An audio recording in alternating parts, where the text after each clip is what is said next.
আসসালামু আলাইকুম। One easy English YouTube চ্যানেলের পক্ষ থেকে তোমাদের স্বাগতম। প্রিয় শিক্ষার্থী, আজকের আলোচনার topics completing sentence for class SSC and HSC.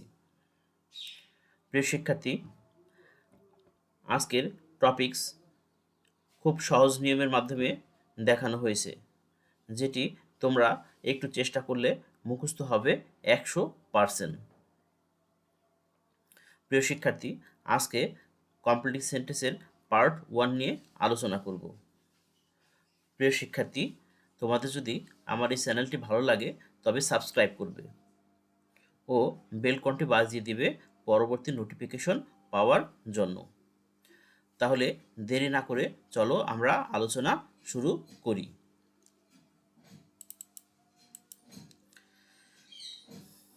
Rule 1। Rule 1-এ আছে অ্যাজ ইফ এবং অ্যাজ দো। অ্যাজ ইফ এবং অ্যাজ দো শব্দের অর্থ যেন। অ্যাজ ইফ এবং অ্যাজ দোর প্রথম অংশ যদি প্রেজেন্ট ইনডিফিনিট টেন্স হয় তাহলে আমাদের পরের অংশ হবে past indefinite tense. As if এবং অ্যাজ দোর প্রথম অংশ যদি প্রেজেন্ট ইনডিফিনিট টেন্স হয় তাহলে পরের অংশ হবে পাস্ট ইনডিফিনিট টেন্স। চলো একটা উদাহরণের মাধ্যমে আমরা দেখি। এখানে the lady tells the story. The lady tells the story এটি প্রেজেন্ট ইনডিফিনিট টেন্স এবং এরপরে কি আছে অ্যাজ দো বা অ্যাজ ইফও থাকতে পারে, অর্থাৎ অ্যাজ ইফ এবং অ্যাজ দোর প্রথম অংশ আমাদের কি আছে প্রেজেন্ট ইনডিফিনিট টেন্স, তাই আমরা পরের অংশ লিখছি past indefinite tense. She new all. As if এবং অ্যাজ দোর প্রথম অংশ যদি পাস্ট ইনডিফিনিট টেন্স হয় তাহলে পরের অংশ হবে পাস্ট পারফেক্ট, অর্থাৎ পাস্ট ইনডিফিনিট টেন্স হলে পরের অংশ হবে পাস্ট পারফেক্ট। আমরা আরেকটি উদাহরণের মাধ্যমে দেখি। হি র্যান ফার্স্ট। অ্যাজ ইফ, এখানে অ্যাজ ইফ বা অ্যাজ দো যে কোনো একটি থাকবে, তাহলে অ্যাজ ইফ এবং অ্যাজ দোর প্রথম অংশ এখানে কি আছে পাস্ট ইনডিফিনিট, তাই আমরা পরের অংশ লিখব past perfect. He had reached the goal. He ran fast, সে জোরে দৌড়েছিল যাতে he had reached the goal, সে তার লক্ষ্যে পৌঁছাতে পারে। প্রিয় শিক্ষার্থী, এখন আলোচনা করব রুল 2। সিন্স। সিন্সের প্রথম অংশ যদি প্রেজেন্ট ইনডিফিনিট বা প্রেজেন্ট পারফেক্ট টেন্সে থাকে তাহলে আমরা পরের অংশ লিখব পাস্ট ইনডিফিনিট, অর্থাৎ সিন্সের প্রথম অংশ প্রেজেন্ট ইনডিফিনিট বা প্রেজেন্ট পারফেক্ট টেন্সে থাকলে পরের অংশ আমরা লিখে ফেলব পাস্ট ইনডিফিনিট। এবং সিন্সের প্রথম অংশ যদি পাস্ট ইনডিফিনিটে থাকে তাহলে পরের অংশ হবে পাস্ট পারফেক্ট। সিন্সের প্রথম অংশ পাস্ট ইনডিফিনিটে থাকলে পরের অংশ হবে পাস্ট পারফেক্ট। চলো আমরা উদাহরণের মাধ্যমে দেখি। It is long time since. Since এর প্রথম অংশ প্রেজেন্ট ইনডিফিনিট, তাই আমরা পরবর্তী অংশ লিখছি past indefinite. I meet him. Many years have passed since. এই সিন্সের প্রথম অংশ আছে প্রেজেন্ট পারফেক্ট টেন্সে, তাই পরবর্তী অংশ আমরা লিখছি past indefinite. We meet last. আমরা আরেকটি উদাহরণ দেখি। It was long time since.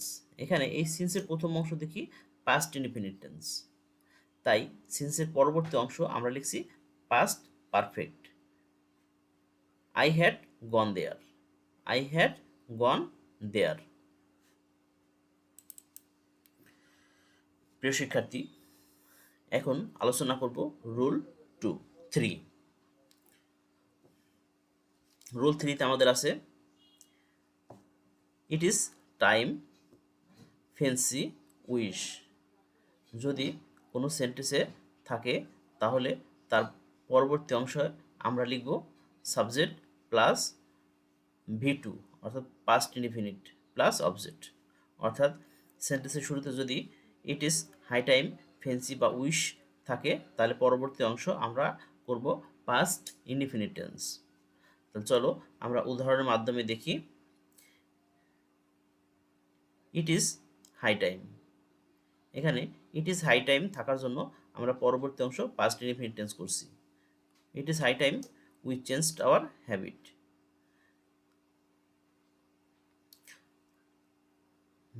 উদাহরণ বিতে দেখি আই ফেন্সি, এখানে এই ফেন্সি শব্দটা থাকায় আমরা পরবর্তী অংশ পাস্ট ইনডিফিনিট টেন্স করেছি। আই ফেন্সি আই টার্নড পেল।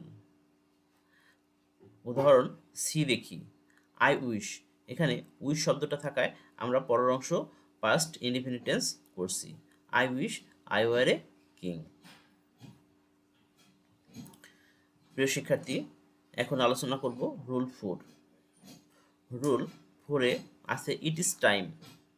সেন্টেন্সে যদি ইট ইজ টাইম থাকে তাহলে আমরা সেটাকে দুইভাবে করতে পারি, একটি ইনফিনিটিভ টু দিয়ে আরেকটি সাবজেক্ট বসিয়ে।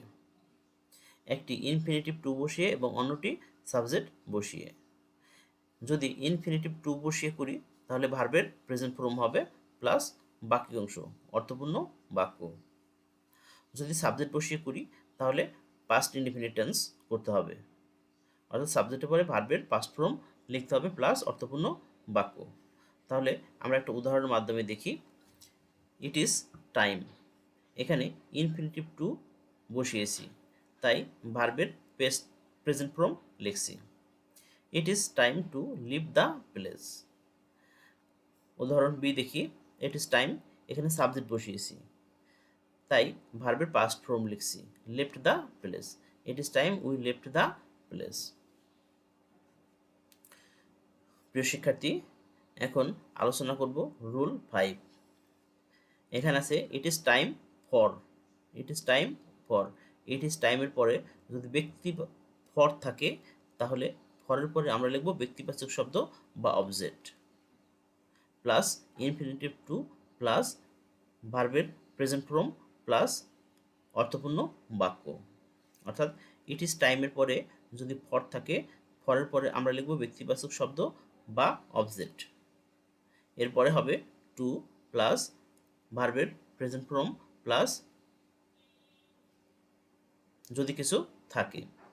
তাহলে আমরা একটা উদাহরণের মাধ্যমে দেখি। It is time for. It is time for, এখানে ফর থাকায় আমরা ব্যক্তিবাচক শব্দ লিখছি আস। এখন আসের পরে আমরা লিখছি ইনফিনিটিভ টু, তারপর লিখছি ডু ভার্বের present form the work object যদি কিছু থাকে। তাহলে উত্তরটি দাঁড়ালো it is time for us to do the work. আমরা উদাহরণ বি দেখি it is time for them to go there. অর্থাৎ ইট ইজ টাইমের পরে যদি ফর থাকে তাহলে আমরা বসাবো ব্যক্তিবাচক শব্দ প্লাস ইনফিনিটিভ টু প্লাস যে ভার্বটি বসাবো সেই ভার্বটির প্রেজেন্ট ফর্ম হবে যদি কিছু থাকে বাড়তি অংশ।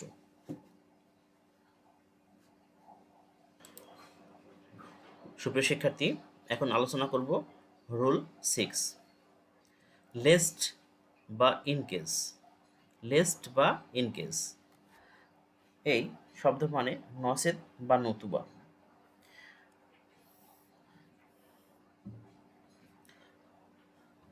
স্ট্রাকচার এর স্ট্রাকচারটি হবে ডট ডট ডট, অর্থাৎ সামনে কিছু থাকবে, সামনে একটি সেন্টেন্স থাকবে, সেন্টেন্সের পরে যুক্ত থাকবে লেস্ট।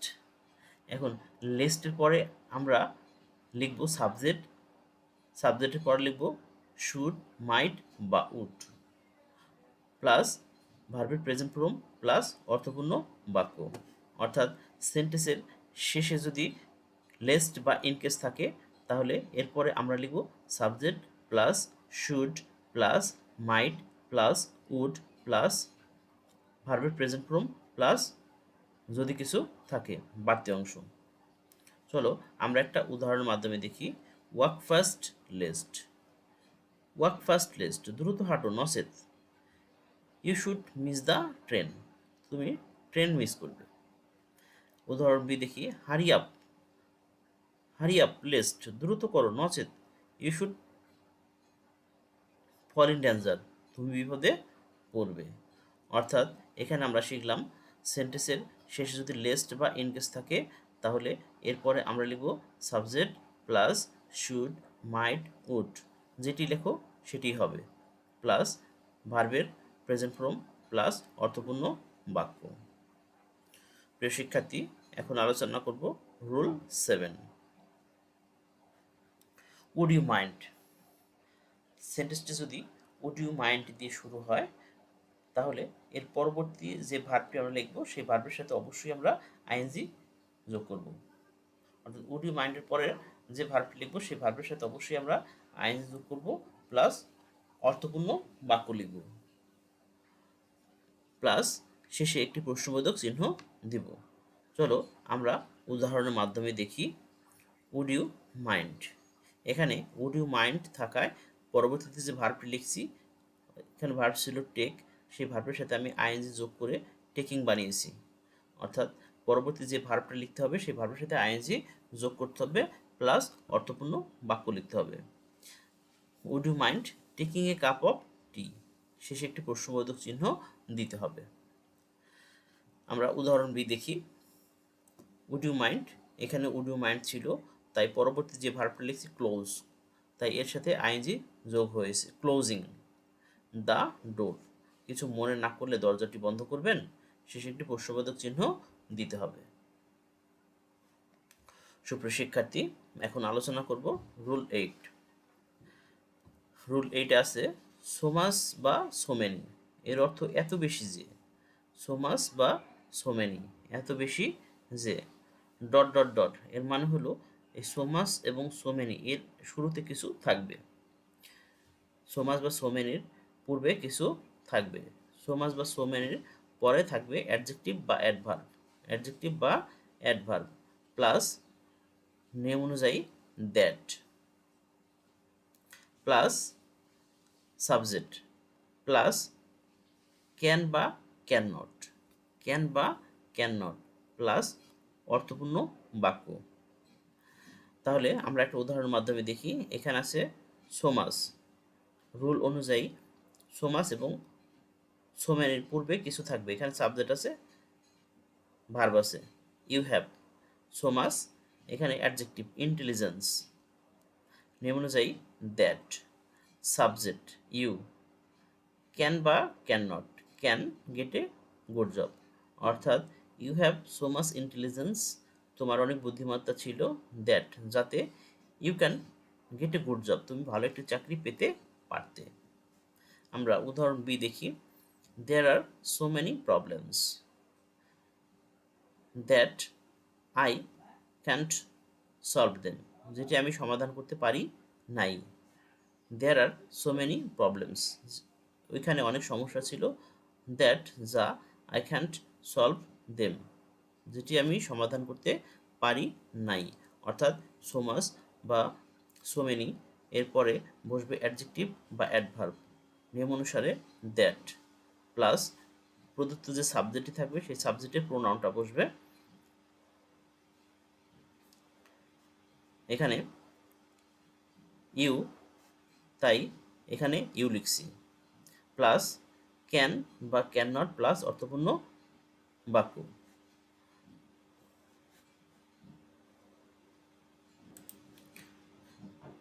যদি সাবজেক্টে কোনো নাম থাকতো তাহলে সাপোজ এখানে রহিম, করিম ইত্যাদি থাকলে তার প্রোনাউনটি আমরা লিখতাম। যদি রহিম থাকতো তাহলে আমাদের কি হতো, এখানে হি হতো, অর্থাৎ সাবজেক্টের প্রোনাউনটা। প্রিয় শিক্ষার্থী, রোল 9, দ্য প্লেস, অর্থাৎ স্থান নির্দেশের ক্ষেত্রে, দ্য প্লেস স্থান নির্দেশের ক্ষেত্রে, স্থান নির্দেশ থাকলে আমরা দ্য প্লেস অর্থাৎ স্থানের পরে আমরা কি লিখব, হোয়ার লিখব, প্লাস মিনিংফুল অ্যাফার্মেটিভ সেন্টেন্স হবে, প্লাস মিনিংফুল অ্যাফার্মেটিভ সেন্টেন্সটি লিখব। চলো আমরা একটি উদাহরণ দেখি। ঢাকা ইজ দ্য প্লেস, এখানে প্লেস স্থান, এখানে স্থান নির্দেশ করেছে, তাই আমরা স্থানের পরে নিয়ম অনুসারে লিখছি হোয়ার, হোয়ার আই ওয়াজ বর্ন। অর্থাৎ স্থান নির্দেশ করলে আমরা সেক্ষেত্রে লিখব হোয়ার প্লাস অর্থপূর্ণ অ্যাফার্মেটিভ সেন্টেন্স। আরেকটি উদাহরণ দেখি, Faridpur is the place, where I live, where I live. অর্থাৎ সেন্টেন্সে স্থান নির্দেশ করলে আমরা সেই ক্ষেত্রে লিখব হোয়ার প্লাস অর্থপূর্ণ affirmative sentence. Rule 10, the time, সময় নির্দেশের ক্ষেত্রে যদি সেন্টেন্স দ্বারা সময় নির্দেশ করে তাহলে সময়ের মধ্যে the time, year, day, the time, year, day, এরপরে হবে হোয়েন। অর্থাৎ সময় নির্দেশক সেন্টেন্স থাকলে সেক্ষেত্রে আমরা হোয়েন লিখব প্লাস মিনিংফুল অ্যাফার্মেটিভ সেন্টেন্স লিখব। হোয়েনের পরে লিখতে হবে মিনিংফুল অ্যাফার্মেটিভ সেন্টেন্স। আমরা একটা উদাহরণ দেখি, 1971 is the year when Bangladesh became independent. আরেকটি উদাহরণ দেখি, Saturday is the day when the week begins. অর্থাৎ সময় নির্দেশের ক্ষেত্রে আমরা হোয়েন লিখব প্লাস মিনিংফুল অ্যাফার্মেটিভ সেন্টেন্স লিখতে হবে। প্রিয় শিক্ষার্থী, আজকে তোমাদের মাঝে কিছু প্রবাদ বাক্য নিয়ে আলোচনা করব, যেটি মাঝে মাঝে আমাদের কমপ্লিট সেন্টেন্সে এসে যায়। এ প্রভার্ব গোজ দ্যাট, অর্থাৎ প্রবাদে আছে। এখন প্রবাদে তো অনেক কিছুই থাকে, যেটি তোমার কাছে সহজ মনে হয় সেটি লিখতে হবে। A proverb goes that health is wealth, a proverb goes that time and tide wait for none. এরকম অনেক প্রবাদ বাক্য আছে, যেটি তোমার কাছে ভালো লাগে সেটি লিখবে। 2 নম্বর দেখি, a barking dog seldom bites, a barking dog seldom bites. সিতে দেখি, slow and steady wins the race, slow and steady wins the race. সিতে দেখি, cut your coat according to your cloth. E, where there is a will there is a way. F, the more you read the more you learn. G, united we stand, divided we fall. H, as you sow so you rib. I, something is better than nothing. J, many men many minds. K, no pain no gain. L, strike the iron while it is hot. M, a little learning is a dangerous thing. N, what is loaded cannot be bloated. অর্থাৎ ভাগ্যের লিখন না যায় খণ্ডন। সুপ্রিয় শিক্ষার্থী, তোমরা এই রুলসের সাথে সাথে এই প্রবাদ বাক্যগুলো মুখস্থ রাখবে। প্রবাদ বাক্যের মধ্য থেকে আমাদের কমপ্লিট সেন্টেন্সে এসে যায়। তো খুব তাড়াতাড়ি কমপ্লিট সেন্টেন্সের পার্ট 2 নিয়ে হাজির হব। প্রিয় শিক্ষার্থী, আমার চ্যানেলটি ভালো লাগলে সাবস্ক্রাইব করবে ও বেলকনটি বাজিয়ে দেবে পরবর্তী নোটিফিকেশন পাওয়ার জন্য। আজ বিদায় নিচ্ছি, আল্লাহ হাফেজ।